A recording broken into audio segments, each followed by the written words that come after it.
Hey guys, this is Dr. Randall Langley. I'm so glad you've joined us today.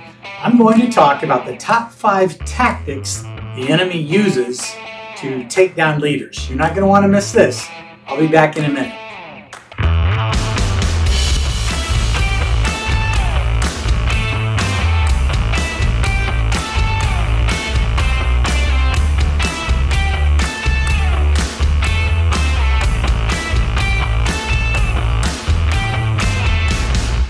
Okay, so we've got a very exciting teaching. I'll probably break this down into 2 parts so it doesn't get too long. But I want to talk to you about these tactics the enemy uses to take down and take out leaders. Now, if you're a Christian leader, a kingdom leader, I like to say, of any sort. In other words, I just mean your life is lived on mission.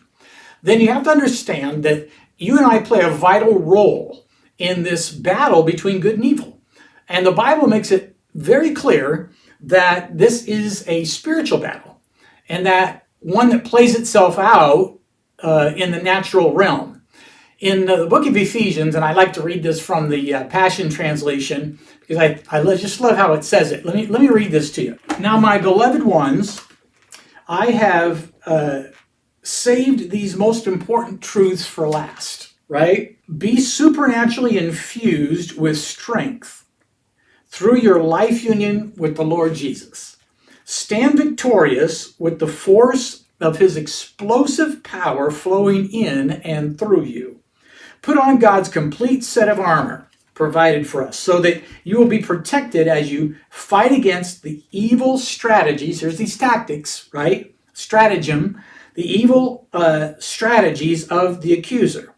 Your hand-to-hand combat, I love that imagery, hand-to-hand combat is not with human beings, but with the highest principalities and authorities operating in rebellion under the heavenly realms. For they are a powerful class of demons and evil spirits that hold this dark world in bondage. Because of this, you must wear all the armor that God provides so you're protected as you confront the slanderer. For you are destined, I love this, you are destined for all things, you are destined for all things and will rise victorious. That's a pretty powerful passage of scripture there. This past weekend, I was involved in a men's conference that was one of the keynote speakers was a guy by the name of Chad Williams. He's a 2-time Navy SEAL. He was on SEAL Team 1 and on SEAL Team 7. He had some amazing stories, but he shared with us about how the SEALs are so well trained and how they have to move and flow together. In other words, there's strategy that has to be intentionally, it's not by accident, studied and practiced and worked over and over in their lives. Now, we have to have the same kind of strategy when it comes to overcome the enemy's tactics and the warfare that comes against our life. Now, it's not about being paranoid or being fearful, but we do have to possess a godly confidence. Like 1 John 4:4 says, the greater one's in us, right? Greater is he that's in us than he that's in the world. So let me launch into these. I'm just going to call these the top 5 tactics used by the enemy to defeat, to overthrow, and to stop leaders from fulfilling kingdom purpose. Number 1 is the enemy's assault on humility. His assault on humility. Now, how he does this is by promoting self-sufficiency.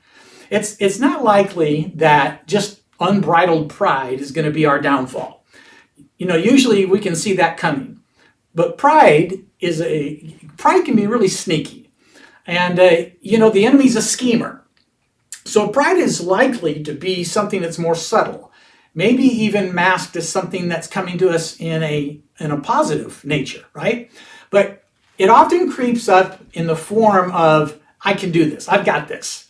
Now, this is not the heavenly version. The heavenly version is, I can do all things through Christ who strengthens me. But what this is just an unwise, foolish independence that somehow we think that we can do it on our own. I can do it myself.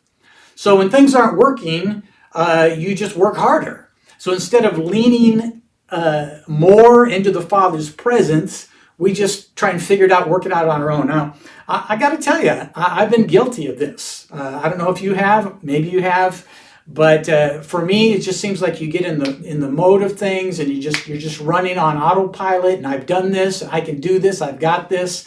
But here's the thing: self-sufficiency is a devious tactic. It's a devious scheme of the enemy. And I think at the end of the day, most of us have come to realize we really can't lead effectively without God's help. We know that inherently, deep down inside, but unfortunately, we often behave like we can do it on our own. So let me just encourage you, lean into genuine humility. Number two, the second tactic that he uses is the enemy's assault on unity. Now, he does this, obviously, by trying to create strife and division. The enemy absolutely loves it when there's strife and division.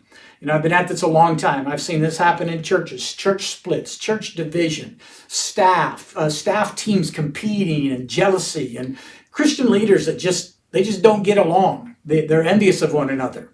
So strife and division is the killer of organizations and ministries. It's something that's usually birthed behind closed doors, and then when it gets out, it's like a monster. I don't know how else to put it. You know, in the book of James, it says, if you have bitter envy and self-seeking and jealousy in your hearts, James says, don't boast and lie against that truth. This wisdom does not descend or does not come down from above, but that's earthly, it's sensual. James actually says it's demonic. For where envy and self-seeking exists, confusion and every evil thing are there. That's a pretty powerful statement. Every evil thing are there. So also we have to be aware that unity isn't a static concept. In other words, when you do have unity, that's wonderful, but it's not guaranteed that you're going to have it forever. And also, on the flip side, if unity is faltering, the good news is that you can rebuild unity. So unity is a form of powerful spiritual alignment, and it requires intentional leadership. I love the word intentional. Again, not by accident, by intentionally understanding where you're at and pursuing it. The third tactic that we'll cover today is the tactic of the enemy's assault on joy.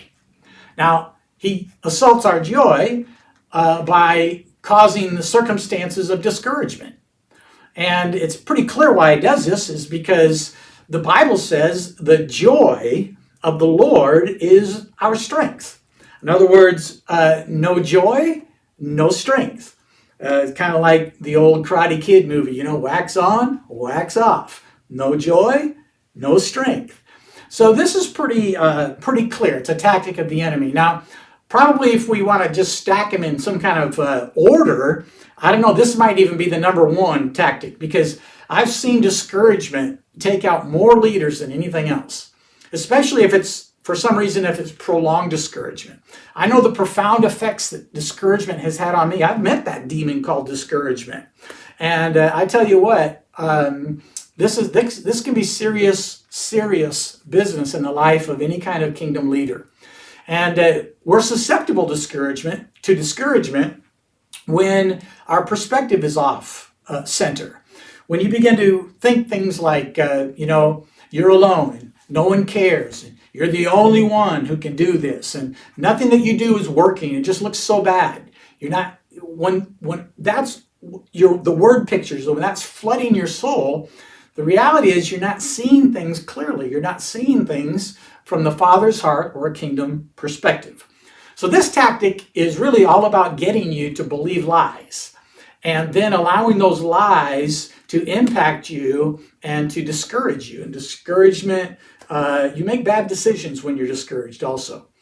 Well, okay, we'll wrap that up for now. If you like this video, please do me a favor. We want to grow our channel. We want to grow our influence. We want to love and serve leaders around the world. So like this video, if you will, subscribe to it, share it with some friends, pass it on. We're really excited about our new Pinnacle Leaders Channel and excited about the testimonies and the impact that we can have as we support and serve and encourage leaders just like you. in fulfilling their kingdom mission. So until next time, this is Dr. Randall Langley. I'll see you at the Pinnacle in Jesus' name.